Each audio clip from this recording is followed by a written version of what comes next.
جنید اکبر کی جانب سے کل یہ دعویٰ کیا گیا تھا کہ آج شام تحریک انصاف کا اہم اجلاس ہونے جا رہا ہے، اور عوام کو ایک لالی پاپ دیا کہ وہ آج عمران خان کی رہائی کے لیے بڑی تحریک شروع کرنے کی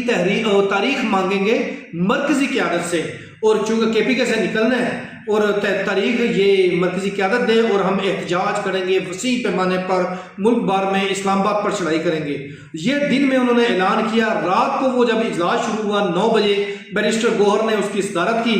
تو 9 بجے سے لے کر 2 بجے تک یہ اجلاس چلتا رہا، 5 گھنٹے۔ 5 گھنٹے میں جنید اکبر جو ہیں انہوں نے نہ تو زوم میں آ کر اجلاس میں شرکت کی اور نہ ہی ایسی کوئی تاریخ کا مطالبہ کیا ہے جو دن بھر وہ خبروں میں یا عوام کے اندر بڑے نمایاں رہے، لیکن رات کو وہ ٹھس کر گئے اور اجلاس سے ہی غائب ہو گئے۔ اور یہ ہے پاکستان تحریک انصاف کی صوبائی قیادت، جنہوں نے دن میں کیا دعویٰ کیا اور رات کو کیسے فرار ہو گئے۔